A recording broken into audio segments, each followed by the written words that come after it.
Genesis 2:15. Inilagay ng Panginoong Yahweh ang tao sa halamanan ng Eden upang ito'y pagyamanin at pangalagaan. Be kind to earth. Inilagay tayo ng Diyos dito sa mundo upang alagaan ang buong lugar, ang buong paraiso na Kanyang nilikha. Salamat, Panginoon, dahil kayo'y mapagmahal. Binigyan niyo kami mga tao ng tahanan. Pati ang aming espiritu, ang aming puso ay tinatahanan ng inyong espiritu. Turuan niyo kami, Panginoon, na maging matapat sa inyo, maunawa ang aming mga pribilehiyo at tungkulin bilang mga anak mo na pinangangalaga ng iyong kalikasan. Father, teach us to worship you, to know you by being in our right place as custodians, as caretakers of your creation. Be our speaker, guide us, teach us. In the name of Jesus, your Son, we thank you and we pray for your leading. Be kind to earth. Unang-una, be kind to people. And of course, be kind to the home of people, to earth. The land, the water, the air, the plants, the animals, ang pag-aalaga sa kanila ay kasama ng totoong pagsamba sa Diyos, paggalang sa Diyos, na lumikha sa lahat ng bagay.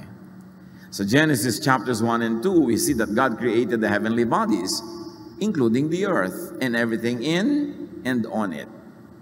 Psalm 24:1, the earth is the Lord's and everything in it, the world and all who live in it. Mula sa kalaki-lakihang mga dambuhalang mga nilikha hanggang sa kaliit-liitang mga mikrobyo, hanggang sa kaliit-liitang mga amoeba, lahat yan ay nilikha ng Diyos. God owns all creation. Diyos ang tunay na may-ari ng lahat. Tayo'y nakikigamit lang, kaya lumugar at huwag abusado. God as creator owner must be respected. Disrespect against creation is disrespect against the Creator. Humans are to care for the earth. Tayo ay taga-pangalaga. Genesis 1:26. Pagkatapos, sinabi ng Diyos, ngayon likhain natin ang tao ayon sa ating larawan, ayon sa ating wangis. Sila ang mamamahala sa mga isda, sa mga ibon sa himpapawid, at sa lahat ng hayop, maging maamo o mailap, malaki o maliit. So tayo daw ay mamamahala na nagmumula sa salitang bahala na pinagmula ng salitang bathala. Sa ancient Tagalog, pagka inispell mo yung bathala, madadrop yung T. Kasi lahat dapat ng consonant may kakambal na vowel. Kaya yung bathala nagiging bahala sa baybayin. Pag inispell natin yan, bahala. Nadadrop ang mga consonants na walang kakambal na vowel. Kaya yung bahala, ibig sabihin nun bathala. Hindi yan que sera, what will be, will be. Hindi kahit ano na lang. Kasi pag sinabi ng nanay na naghihingalo sa kanyang anak, anak, ikaw na ang bahala sa iyong mga kapatid. Hindi yun ibig sabihin bahala ka lang, walang kwenta kung ano mangyari. Ibig sabihin, pag-aralin mo sila, alagaan mo sila, ipagtanggol mo sila. Pag sinabi mo sa iyong kapatid na akong bahala sa iyo, ibig sabihin, mamahalin kita, ipagtatanggol kita. At yun ang pinagmumula ng salitang pamamahala. Tayo daw mga tao ang mamamahala. Ibig sabihin, mag-aalaga tulad ng ginagawa ng bathala ng Diyos na lumikha, na siyang tawag ng ancient Filipinos sa Diyos na lumikha. Genesis 2:15, inilagay ng Panginoong Yahweh ang tao sa halamanan ng Eden upang ito'y pagyamanin at pangalagaan. At kung yan ang gawain ng taong nilikha ng Diyos, ang mga mananampalataya, the church, dapat gawain din yan among many other things that we should be doing. Kasama yan sa bilin. In fact, this is the first commandment. Bago pa dumating yung Exodus 20 na may commandments, unang-una na, iniutos dun sa nilikha, aalagaan nyo ang sangsinukob. And when you amplify the meaning of pangangalaga, it is to serve and to guard and to protect. Kaya sabi ng Numbers 35:33, do not pollute the land. Of course, the original meaning is do not pollute spiritually, but it's not so hard to extend it to do not pollute physically, because even the ancient peoples were given by God so many rules how to keep the land physically clean. Mga anak ng Diyos, mga mananampalataya, mga nilikha ng Diyos, lahat tayo, we are to keep the environment clean. It's part of godliness. You cannot say you worship God tapos kalat ka ng kalat dyan. We must biodegrade and return everything to nature. Dapat lahat bumabalik, nagre-recycle. Because since the world was created, everything depended on recycling. Lahat nare-recycle lang. Hihinga ka ng oxygen na galing sa halaman, ang ilalabas ng iyong lungs ay carbon dioxide na pupunta sa halaman, hihinga siya papalabas ng oxygen, so naghihingahan kayo ng halaman at ng mga hayop at mga tao. Nare-recycle lang yung hangin. Naiiba ang kanyang composition pag pumasok na sa halaman o pumasok sa lungs ng mga tao at mga hayop. So, we are not to produce and promote the use of non-biodegradable things. Tulad ng mga plastic na napakatagal bago bumalik sa kalikasan kung bumabalik pa. Kinuha mo yun sa kalikasan, tapos hindi mo ibabalik, di mauubos yung kalikasan, tapos mapupuno ka ng basura. Jeremiah 12:4, hanggang kailan pa mananatiling tigang ang lupain at tuyot ang mga damo sa parang? Nagkakamatay ang mga ibon at mga hayop dahil sa kasamaan ng mga tao doon. So may responsibility ang mga tao, be it moral or be it biological, physical. Nahahawa ang mga ibang nilalang dahil sa kapabayaan ng tao. Stop or minimize dependence on single-use plastics. At yan ay nagigising na ang mundo tungkol dyan. Yung isang pirasong supot, isang gamit mo lang tapon. Pag nagpunta sa ilog, pag nagpunta sa dagat, yung mga isda na sumusuot doon, mga isdang hindi marunong umatras, ay malulunod na at mamamatay na sa loob ng plastic na yan. Stop and minimize the use of needless, elaborate packaging. Pag nagre-regalo, huwag ng 3 balot, may tape pa, may ribbon pa, may kung ano-ano pang nakakabit. Iabot nyo na lang diretso, madali pang makita ko ano laman. O ibalot nyo sa diaryong nabasa na, sa mga recycle tayo. Dapat ganun ang pag-iisip ng tao. We should stop the use of polluting cleansers, detergents, soaps. When I was in college, a friend of mine who was in a higher class, ang kanyang thesis is how panglabang sabon or detergents pollute the water system. Alam nyo ba na bawat bula, bawat piraso ng panglabang yan, pag pumasok sa ilog, sa lawa, inuubos niya yung oxygen at nasusuffocate ang mga isda. Tapos laba ka na labas sa ilog, gusto pa maraming bula. Yung pala pinopollute mo sa bawat pagbula ng iyong buhok sa shampoo, sa pagbula ng iyong mga hinuhugasang plato, sa pagbula ng iyong laba ng laba, we are poisoning the water system of the earth. Dapat magkaroon ng alternative products para gamitin. Nung araw naman, wala eh. Ang panghugas nga nung araw sa mga plato, abo. Makakakita tayo ng paraan kung gagawan lang natin ng paraan. Reuse and not just discard things. Mga itinatapon natin ng mga electronic waste, mga sirang telepono, mga sirang ganito, sirang ganon. Ano mangyayari dyan sa mga yan? Jeremiah 18:3-4. Kaya nagpunta naman ako at dinatnan ko ang magpapalayok sa kanyang gawaan. Kapag ang ginagawa niyang palayok ay nasira, hinahalo niyang muli ang putik at hinuhugisan ng panibago. So nagre-recycle o hindi nag-click, nasira ang shape, ibahin pero gagamitin uli. Reuse anything and everything that can be reused.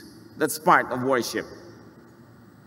Reuse clothes, bags, accessories. Hindi kailangan laging bilhin ng bago. Pag may bagong gadget, hindi mo kailangan bilhin kasi hindi ka natitigil ng kabibili. Reuse even the other side of paper. I know a governor in one province, ang policy niya sa kanyang opisina, wala siyang babasahing papel na dumadating sa kanyang mesa at wala siyang pipirmahan na hindi gamit na yung likod. Gusto niya, puro recycled paper ang gagamitin ng empleyado sa Kapitolyo pag gumagawa ng mga papel. So titingnan niya, gamit na ba itong likod nito? Recycle ba ito? Tsaka lang niya babasahin. Minimize buying new things. Do not buy just because you can afford it. Kasi pag bumili ka ng anumang bagay, kailangan na ng raw material. Yung raw material kukuhanin sa bundok, sa gubat, sa lupa. Inuubos natin ng raw material para sa iyong ika-100 bag. Kailangan mo pa talaga ng 100 bag. Napaka-importanting isipin yan. Papatay ka ng mga hayop para kunin yung leather. Kukuha ka ng mga material sa mga mina para gumawa ng mga buckles. Gagawa ka ng chemical para kulayan yan. Can you imagine how much you pollute the earth with every bag in your collection? Pwede namang isa na lang na bayong para sa lahat. Pagka nabulok pa, babalik sa lupa. Do not throw away food. Yan ang isang malaking dilema ng hotel industry, mga restaurant industries. May shelf life yung food nila, tapos dapat itapon. Tapos ang daming gutom. Tapos kabawat halaman, kabawat gulay na nasa salad, lalagyan ng fertilizer. Bawat baka, bawat baboy, bawat karneng nando na bilang elemento. Ilang gubat ang kinalbo para magkaroon ng grazing field ng mga baka. Kaya nga nauubos na ang Amazon forest. Kakakain natin ng baka, kakakain natin ng steak. Inuubos ng mga ranchero, mga gubat para doon manginain yung mga baka na yun. Napakalaking effect sa planet ang bawat isang baka na kailangang palakihin, bigyan ng mga damo, kakain siya ng maraming damo, tapos kakainin natin yung baka na nilagyan ng maraming gamot, maraming turok para lumaki, para tumaba, para ganito at para ganon. Ba't di na lang natin diretsong kainin ng damo? Salad Para hindi na kailangan yung baka sa food chain. At mas marami pa na makukuha mong nutrients kasi diretso from the sun and from the soil yung nutrients, hindi dumaan sa katawan ng hayop, tapos kakainin mo lang yung hayop. John 6:12. Nang makakain na mga tao, sinabi ni Jesus sa mga alagad, ipunin niyo ang mga lumabis nang di masayang. Kita niyo, naghimala ang Panginoon, himalayo na. Ang dami, pero pati yung mga natira ipinaipon niya para hindi sayang. Sa restaurants, anywhere, do not order more than what you can eat. Lalo sa eat all you can.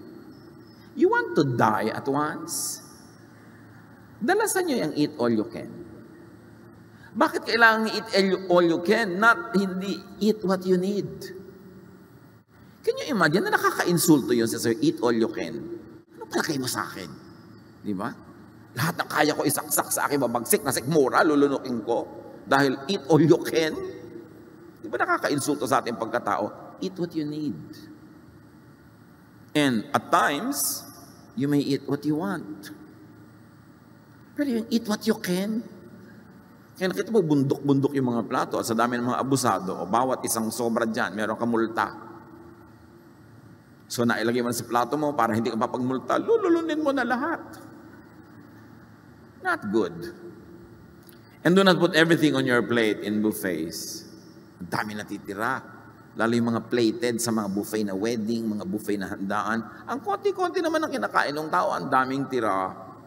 Do not fill up your glass beyond what you will drink.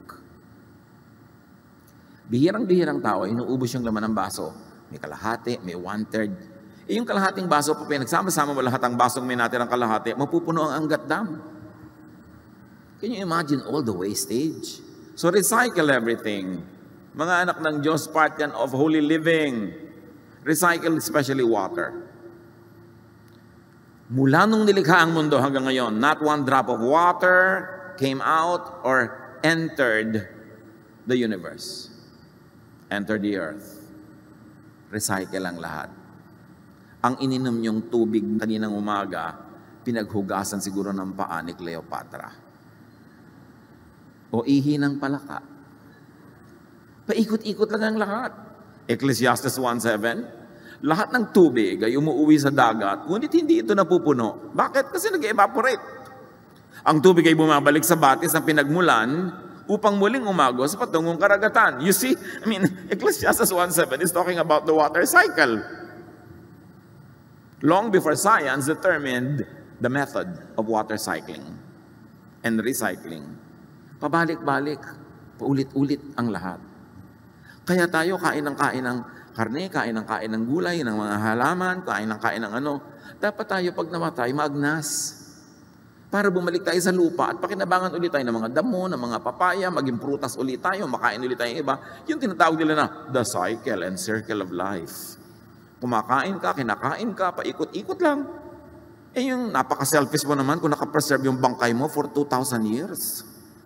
Hindi ka na babalik sa lupa. Yung mga kinain mo, hindi na babalik. Kailangan bumalik.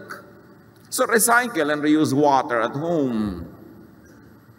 Kung magpapagawa ka pa lang kayo ng bahay, at meron kayong kakayanan, magandang yung bubong nyo, lahat ng tubig ng ulan na tumutulo doon, lumalaglag sa para mga kanal na katapat ng bubong, nagpupunta sa isang munting balon na ipunan nyo ng tubig, na pwede nyo ipandilig, pwede nyo ipanghugas ng kung ano-anong hindi naman kailangang inumin. Collect rainwater, sayang. Catch bathwater and reuse it. I have known of people na pag naliligo sila, lalo tabo-tabo yung paligo nila, nakatungtong sila sa malaking batya. So pagkapaligo nila, puno na yung batya, pang-flush nila ng toilet. Wise. Very wise. At mga kapatid, save water kahit sa hotel showers, kahit libre, kahit sa gym, kahit saan. Kasi tubig pa rin yun. Yung tubig na sinayang mo sa hotel, tubig na nasayang para sa buong planeta. Huwag mo lang tipirin yung dumadaan sa iyong kontador. Kailangan lahat ng tubig tinitipid. Water is not exclusive to us. Psalm 104:10-12. He makes springs pour water into the ravines. It flows between the mountains. They give water to all the beasts of the field. The wild donkeys quench their thirst. The birds of the sky nest by the waters. They sing among the branches. Maraming nakikinabang sa tubig, kaya kailangan i-conserve. Isaiah 55:10. As the rain and the snow come down from heaven and do not return to it without watering the earth and making it bud and flourish, so that it yields seed for the sower and bread for the eater. Ang tubig daw na tumutulo bilang ulan, bilang mga patak ng ulan, ay hindi babalik doon sa himpapawid hanggang hindi natagawa ang misyon. Hugasan ng mundo, diligyan ng mga halaman, painumin ng mga nilalang, tapos babalik siya uli, malinis na naman because of evaporation and through condensation, nagiging handa na naman siyang bumagsak bilang ulan. Paulit-ulit, pabalik-balik. Tapos sa mga tao, pinopolyut ang hangin, puro pollutant at lason sa hangin, pagdaan ng ulan na bumababa sana sa lupa, nakakatanggap at nadidikitan ng mga pollutants in the air, bumabagsak sa atin as acid rain. Ang halaman na mabagsak ka, nasusunog. Pag tinamaan ng yung balat, magkakaroon ka ng kung ano-ano mga buni. Kasi marumi yung hangin na dinadaanan ng tubig. Sino may kasalanan? E di tao na naman. Very interestingly, according to studies, water has memory. Proven yan by scientific experiments. Water remembers what was dissolved in it. Na kahit diluted na halos hindi mo na matitrace, natatandaan pa ng tubig kung ano yung dinisolve sa kanya. If diluted to a degree that nothing of the original dissolved molecules remains, the water will remember it.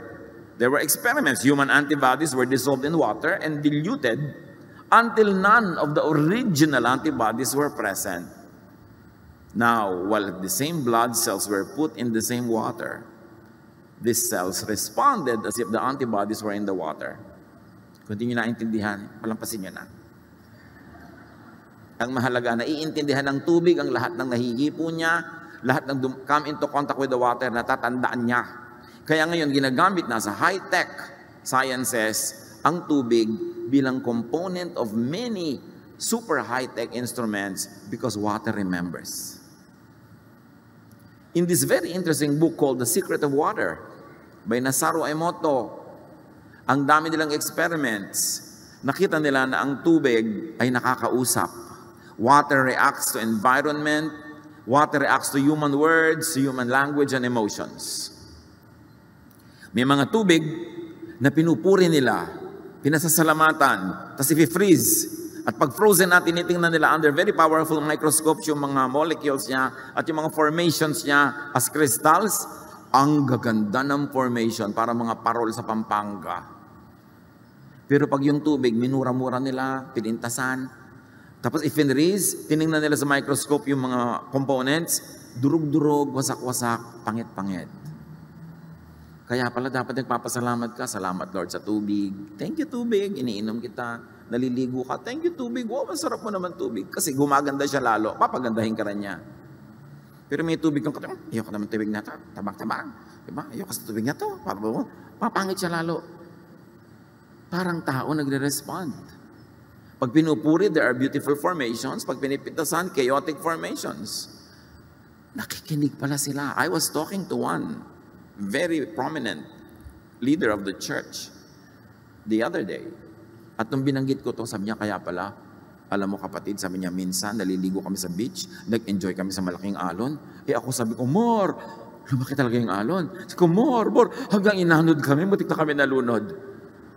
Sabi, hindi mo pala dapat sinasabi yun, nakikinig. Sabi ko, hindi mo ba alam na si Jesus nga, pinatigil niya yung bagyo, tumigil Nakikinig, di ba?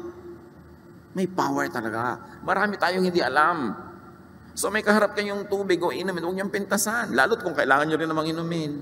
Huwag niyong pinipitasin yung pagkain na kakainin. Ano bang pagkain ito? Tabang-tabang. Habang kinakain niyo siya, purihin niyo para lalo sumarap. At nung nalunok niyo na, sabi niyo, joke. O dito naman siya papangit pag nasa loob. Our environment responds. So respect water. Si Jesus nga, tinawag na living water. Alam nga namang walang kwenta yung tubig para gawin siyang comparison kay Jesus. Recycle air. Very important. Job 37:12-13. At His direction, they swirl around over the face of the whole earth to do whatever He commands them. He brings the clouds to punish people or to water His earth and to show His love. So nakita niyo yung hangin, yung mga ulap, lahat yan nagagamit na instrument to be a blessing or to discipline and even to punish. Inhale fresh air. Mga kapatid na sobrang nasasanay sa air-conditioned rooms, there are studies. Whenever you can, get out of the room and inhale fresh air. If the air around your house is not fresh, make it a point to go to the mountains, to go to the provinces every once in a while, and just feed on fresh air to make yourself healthy. Breathe outdoors. May tinatawag na yun na forest bathing. Pupunta ka lang sa gubat, maglalakad ka doon, minamahal mo yung mga puno, they love you back, you inhale fresh oxygen, and it is very good for your health. And very important mga kapatid exhale clean air.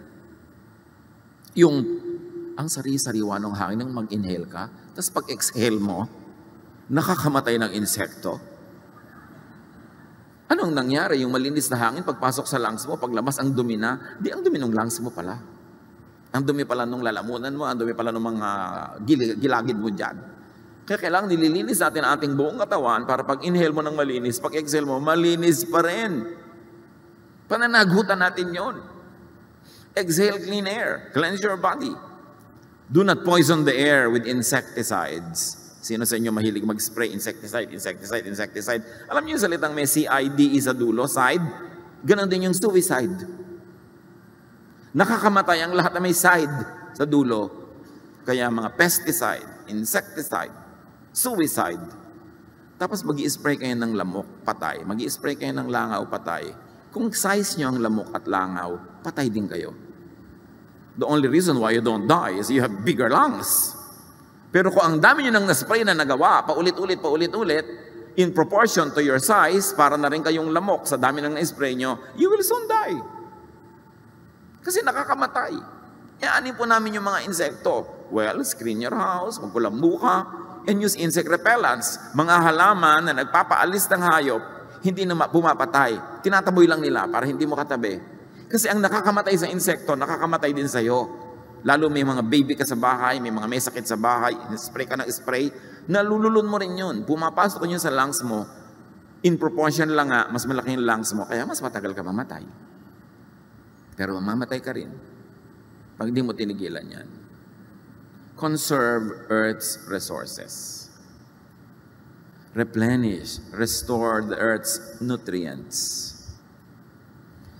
Ang lupa, pinagpapahinga. Pati nga pagtatanim, pinapahinga mo yung lupa eh. Nung araw, utos ng Diyos, tuwing ika-7 taon ng pag-aani, 1 taong nakapahinga ang lupa. Ipapahinga din. Leviticus 23, 3-5, 6 na taon ninyong tatamnan ang inyong bukirin at aalagaan ang mga ubasan. Ang ika-7 taon ay taon ng lubos na pamamahinga ng lupain. 1 taong nakatalaga para kay Yahweh. So yung iniutos na Yahweh na pahinga, hindi para utusan kang wala kang gagawin, kundi para mapahinga ka. So kung ano yung nakakapahinga sa'yo, yun ang mabuti sa'yo. Pati lupa, pinagpapahinga. Huwag ninyong tatamnan sa taong yon ang inyong bukirin sa patuloy ng verse. At huwag pipitasan ang mga punong ubas na hindi naaalagaan. Hayaan lang sila. Huwag greedy. Ngayon kasi ang agriculture, dati nag-aani ka once a year ng palay, gagawing 2, 3, kung pwede sanang 7, gagawing 7. Talaga papagurin na sa yung lupa hanggang mamatay yung lupa. Lalagyan ng mga artificial na pataba. Ang mga halaman, lalagyan ng mga artificial na insecticide at pesticides na pag inandod ng ulan patungo sa mga ilog, you poison the water, you poison everything because of our greed. Apply this. Do not abuse and deplete the soil. Do not overcultivate. And avoid and minimize the use of chemical pollutant fertilizers. Dapat organic ang mga fertilizer, hindi yung pollutant. Napatubo nga yung halaman mo, ang daming bunga, pero after 3 years, yung lupa mo, patay na. Avoid and minimize the use of insect and weed killers. They pollute the water system. Nung araw, we have projects sa Ifugao Rice Terraces. I was encouraging them to plant tinawon again. Kasi yung kanilang native variety is the best for that place. Pero tinuruan sila ng mga internationally trained technicians na magtanim ng mga high-yielding, multi-cropping rice. Pero kailangan ng insecticide, kailangan ng fertilizer. So they pollute the water system of the rice terraces that goes to the rivers na pinagmumulan ng kanilang protein na fish. Maraming repercussions pagka hindi mo binalance yung natural way. So spare food for others. Leviticus 19, 9-10, kung mag-aani kayo sa inyong bukirin, itira ninyo ang mga nasa gilid.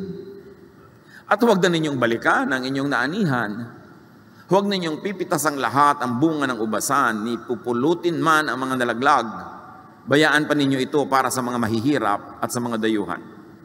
Ang tawag dito sa Tagalog, yung mga naghihimalay, yung mga walang bukid, walang lupa, nag-aani sila ng mga naiwan sa inani ng may lupa. I remember this way back sa Bulacan. Mga lola ko may mga patanim. Tapos pag may mga ani, nakikita ko na may mga natitira. Tapos yung mga ibang mga tao doon sa paligid, sa bukid, puntahan sila doon sa mga taniman namin ng munggo, mga taniman ng ganito at ganyan, ng mani. Tapos hukay sila ng hukay, kuha sila ng kuha. Ang dami nila nakukuha. Sabi ko, ang dami nila nakukuha. Ba't di natin kuhanin? Sabi ng lola ko, para sa kanila yan. Kaugalian din ng mga Pilipino nung araw yon. Hindi mo inaani ang lahat para yung mga maralita may matira sa kanila, doon sila mag-aani. Sabi ng verse, ako si Yahweh, ang inyong Diyos. Ibig sabihin, mapagmahal ako, maging mapagmahal din kayo. Ako nag-uutos ito, so sundin nyo. Magpakain ng mga gutom, be creative. Pinapangarap ko makakita ng kahit fast foods na food outlet na nandito yung mga customer, bumibili sila nakapila. Tapos may isang section doon na may mga nakapilang hindi nagbabayad. Kasi pag nagbabayad ka, pwede mo sing, magbabayad ako ng 1 meal nung nakapila doon hanggang lahat sila magkaroon din. Ang sarap kumain sa gano'n na yung kakain ka, magbabayad ka para sa food mo, tapos may nakapila, nakikita mo na yun yung charity pila. O magbabayad ako para doon, sino man yung nasa pila, o meron na siyang food. And I'm sure many people will be glad to give. So let food customers buy food for the hungry. Meron kang lane for the hungry. Para sustainable lang iyong mga love ministries. Kasi kung puro ikaw lang yung magbabayad doon, baka maubos na yan next week. But if you give opportunities for others to feed people, many people will be very glad to do that.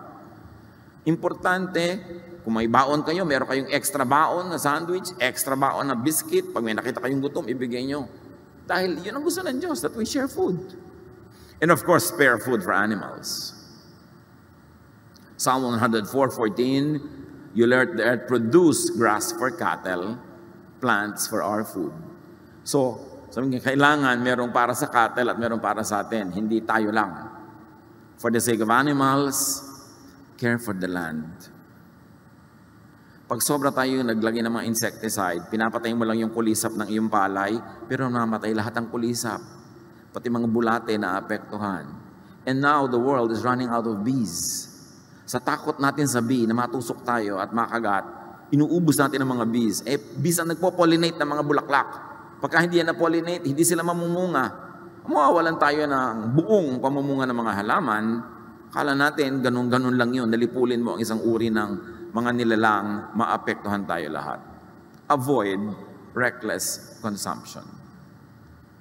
Be wise in consuming. Be conservative. Proverbs 21:20, dahil sa pag-iimpok, ang bahay ng matalino ay napupuno ng kayamanan. Ngunit lahat ay winawaldas ng taong mangmang, kaya wala at wala rin siya lagi. God will judge people as they abuse creation. Isaiah 24:4-5, the earth wilts away, its mighty leaders melt to nothing. The earth is polluted because its people disobeyed the laws of God. Again, this is spiritual and material pollution.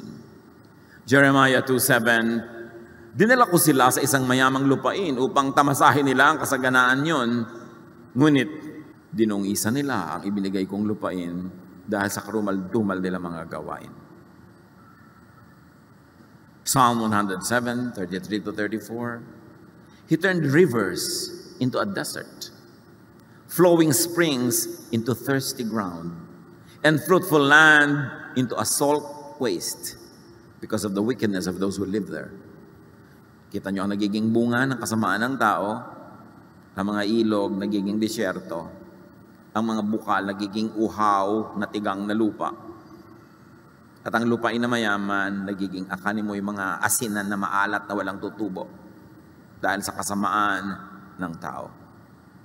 Now, God didn't, and God doesn't need to do this manually. Masama ka, so tutuyuin kang ilog. No, because everything is on automatic.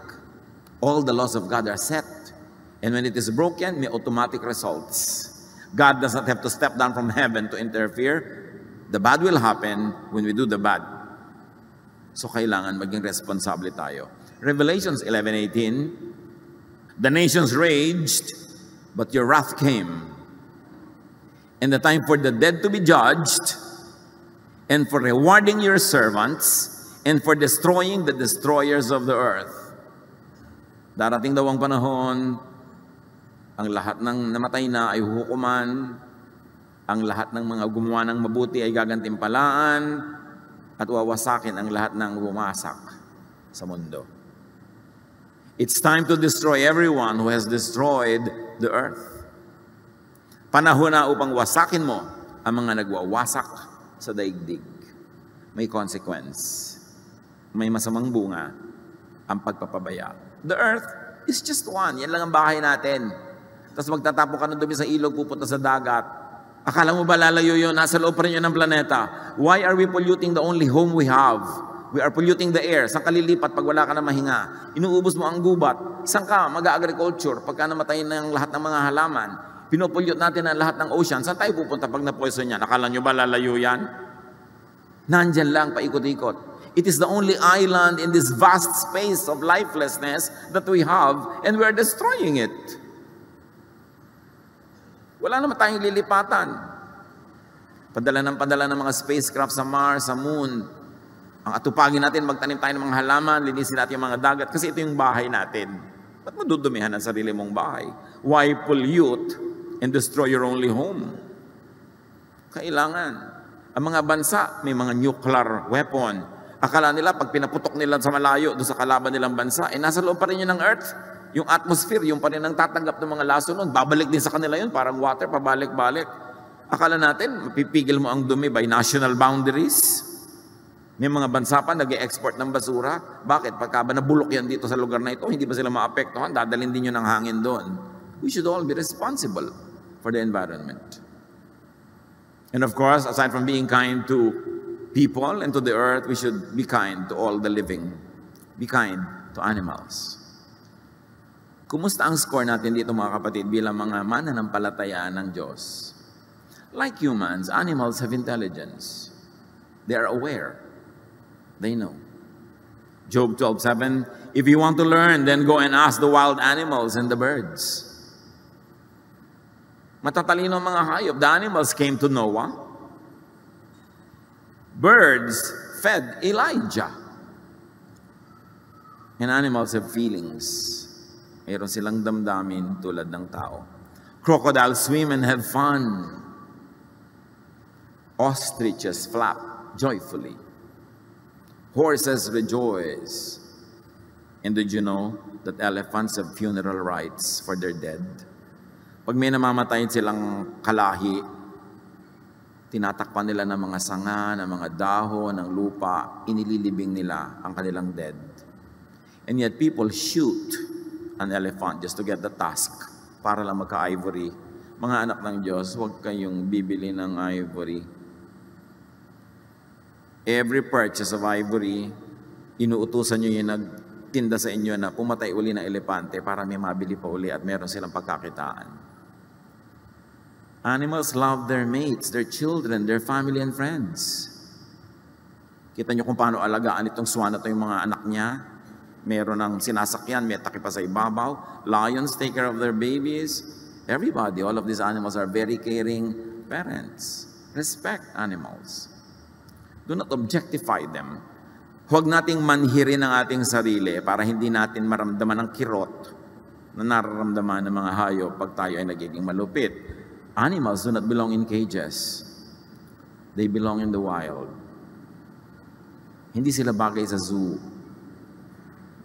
Animals do not belong in aquariums.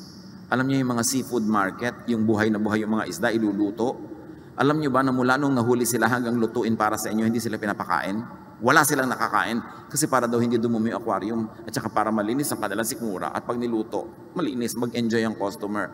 Pero the kindest thing you can do to a fish or a sea creature in the aquarium is to eat it at once because as long as it lives, it never eats.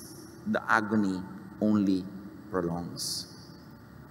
Animals are not for entertainment. Hindi sila mga para patungtungin mo sa mga platito. Hindi sila para paglaruin mo ng bola. Animals do not belong in water fun areas. Hindi sila bagay dyan. Huwag kayong bumibili ng mga ganyang ticket. Huwag kayong nanonood ng mga ganyan. Kasi tuturuan nyo yung nagnenegosyo na humuli pa ng marami dahil malaki ang benta ng ticket. Animals are not for entertainment. Masyado tayong desensitized. Halimbawa, nakakakita tayo ng mga animals na i-deliver sa matadero. Animals that will be brought to butchering. We don't care. Hindi natin napapansin na lahat sila ninenervyos para sa buhay nila, malapit na silang mamatay, etc. etc. Balik rin kaya natin kung tao yung i-deliver. Tapos yung mga baka, kebs lang, wala sila pakialam.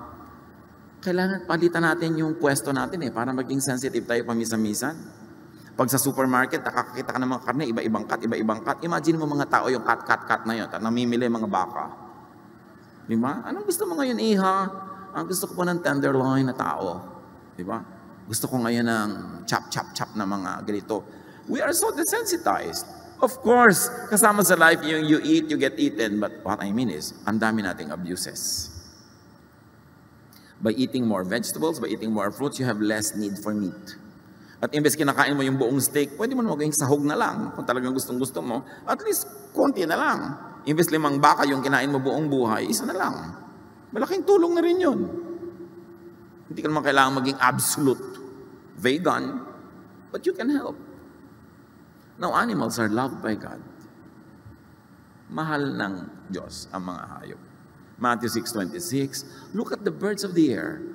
They do not sow or reap or store away in barns, and yet your heavenly Father feeds them. Think of feeding animals, not just eating them. Kung meron kayong bintana, maglagay kayo ng isang palangganang tubig every day para may mga ibong dumapo, makainom sila. Kasi wala na silang mainom ang batis doon sa buong Metro Manila. Kahit tubig sa estero, ayaw na nilang patulan. Kung meron ka mga bird feeding dyan, may lalagyan mo ng konting seeds, dadapuan at dadapuan niya ng ibon. Better, maglagay ka sa bahay mo kung may space ang bird house na maliit, na hindi naiistorbo, pwede sila doong mamugad kasi wala na sila mapugaran, wala na mga puno.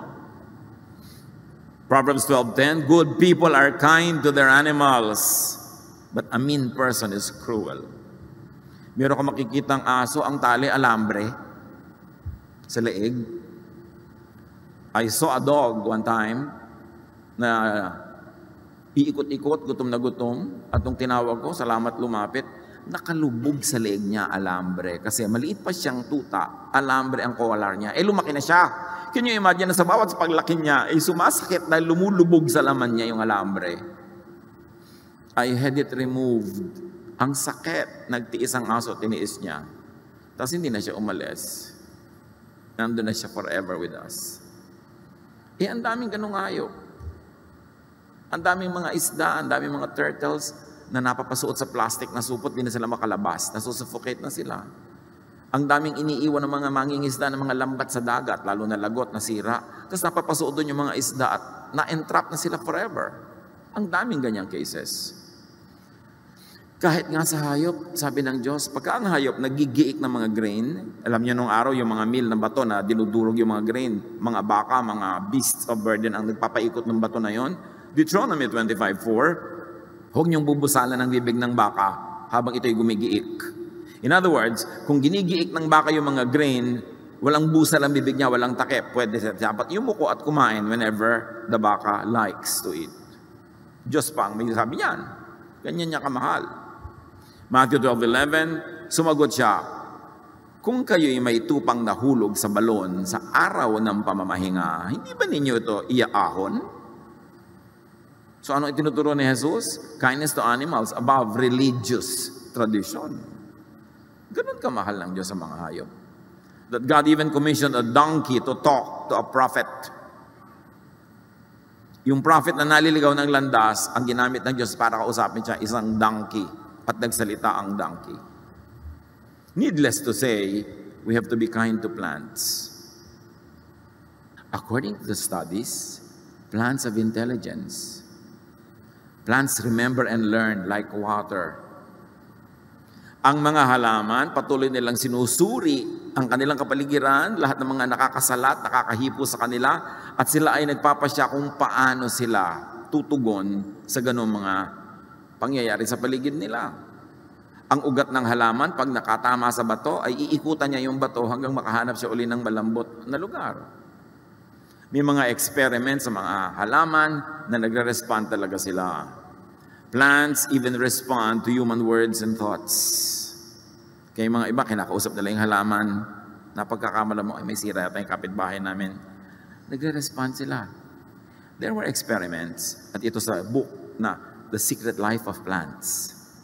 And among many other studies, may halaman na inilagay nila sa isang kwarto, isang laboratory.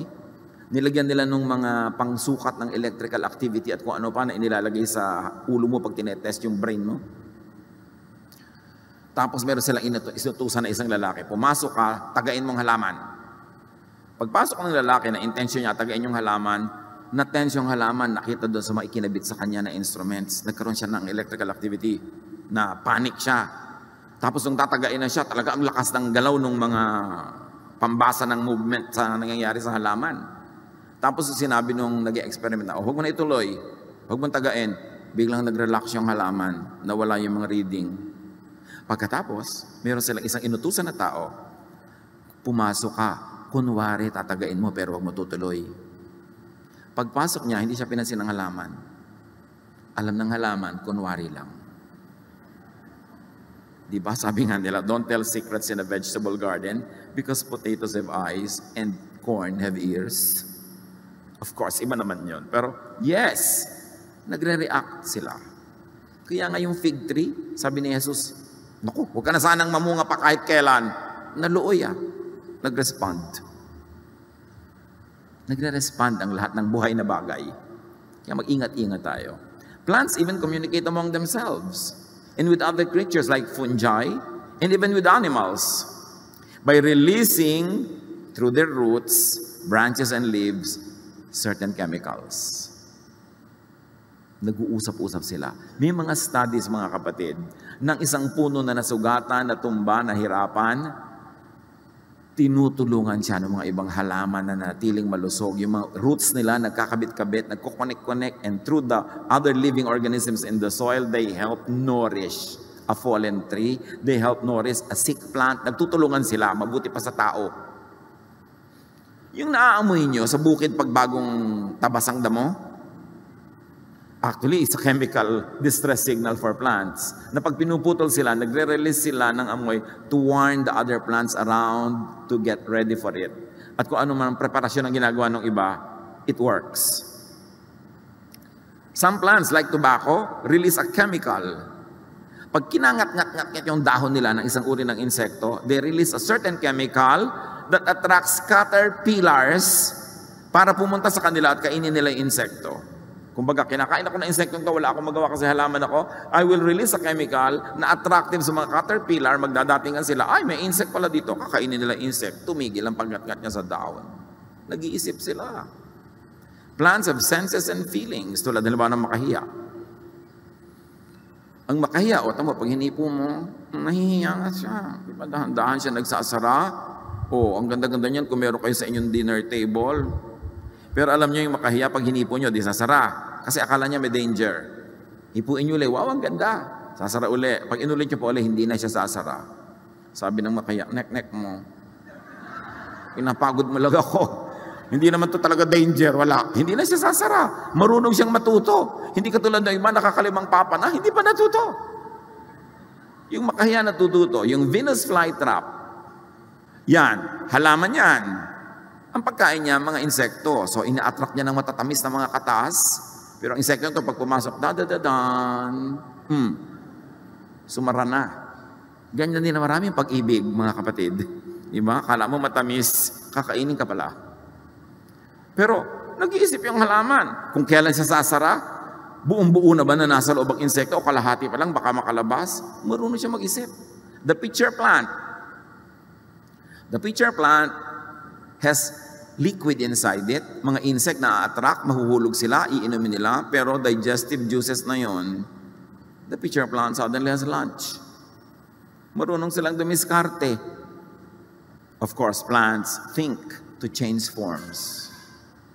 Nakita niyo yung sunflower? Kung nasaan yung sun, doon sila haharap. Yung halaman na nakaharap sa araw na nasa paso, gusto niyong torturen, paikutin niyo yung paso. O maglinis kayo, ibalik niyo na hindi nakaharap dati sa dati niyang hinaharapan. Kahit mapagod yon, babalik yon para humarap sa araw yung dahon niya. Kaya kung may nilinis kayong paso, inangat niyo, ibalik niyo sa dati para huwag na siyang mapagod na yung dahon, lingunin naman niya yung araw. Kasi yun at yun ang gagawin niya. Importante, even many plants assume camouflage. May mga halaman na nagmumukhang ibon, for whatever purpose nila yon, may nagmumukhang bato, may nagmumukhang ganyan, para sila mag-survive. Plants respond to music and other sounds. Yung mga Indian classical music, mga Vedic chants, nakakapagpalago ng Rosa chinensis. Marami mga halaman in experiment, isinabmit sila sa melodic, beautiful melody music, lumago. May mga halaman, inilagay sila sa kwarto, nagpatugtog ng rock, naluoy. Kasi nga halaman ayaw sa rock. Lalo't kung ang gulo-gulo talaga. Nagre-respond sila. 1 Chronicles 16:33, umawit ang mga punong kahoy na nasa kagubatan sa pagdating ni Yahweh upang lahat ay hatulan. Literal ba to? Malay nyo. Totoo. Akala natin, talinghaga, yung pala nakakaawit nga sila. Why not? At nadidinig yun ng Diyos. Deuteronomy 20:19, kapag kinubkob nyo ang isang lungsod, ibig sabihin, militarily, pinaligiran nyo, gusto nyo siyang matagal na bantayan para nyo makuha yung city, huwag ninyong putulin ang mga punong kahoy doon, kahit matagal na ninyong kinukubkob ang lugar na yon. Ang mga puno ay hindi nyo kaaway. Bagkus, makapagbibigay pa ito sa inyo ng pagkain, kaya huwag nyo itong puputulin. Napaka-specific ng instruction. Proverbs 27:18, take care of a tree and you will eat its fruit. John 15:5, ako ang puno ng ubas at kayo ang mga sanga. ang nananatili sa akin at ako sa kanya, ang siyang magbubunga ng sagana. Sapagkat wala kayong magagawa kung kayo'y hiwalay sa akin. Kahit dito sa talinghaga na sinabi ni Jesus na siya ang puno, ang sinasabi niya, ang buhay niyo nakadepende sa puno. Gawin yung physical, gawin yung biological, ang buhay talaga natin nakadepende sa plants. Apply it many ways. So do not needlessly, carelessly, greedily cut trees. Sa bawat punong pinuputol, kinukuha ng mga loggers, ay may libing na nagaganap sa mga hayop. Imagine niyo na ito ay libing. Nakikipaglibing ang lahat ng mga hayop na nawalan tirahan, nawalan ng ugat na tataguan, nawalan ng sangang dadapuan, nawalan ng puno na titirahan. Tapos ang mga tao putol ng putol ng putol. Nakikita ninyo itong orangutan na ito, pinuputol ang gubat na tinitirahan niya, mag-isa niyang ipinagtatanggol ang puno na kanyang tahanan laban sa mga makinarya ng tao. Pag kinuha mo yung kahoy niya, saan titira yung mga hayop na diyan tumatahan. Itong napakaliit na munting nilalang na ito, pinutol yung puno niyang tinitirahan, nung balikan niya, putol na, hinahanap niya yung mga sanga, hinahanap niya ang pamilya niya, nasa na? This squirrel is a symbol of so many animals that we deprive of habitat, of shelter, of home, of food, whenever we carelessly deforest our environment. Respect God. Live well as a race among many other creatures that God created. Be kind to earth. Isipin natin mga kapatid kung ano sa pang-araw-araw nating pamumuhay in practical terms ang magagawa natin para tumulong tayong alagaan itong daigdig na ibinigay ng Diyos, pigilan, kundi man lubos na puksain ang pagsira at ang pollution, at palaguin natin ang lahat ng mga bagay na lumalago. Sa bawat space na pwede, magtanim kayo ng halaman kahit sa lupa, sa inyong kuko. Kailangan maraming halaman. We need, according to studies, you need 40 trees for every human being para siya makahinga ng tama.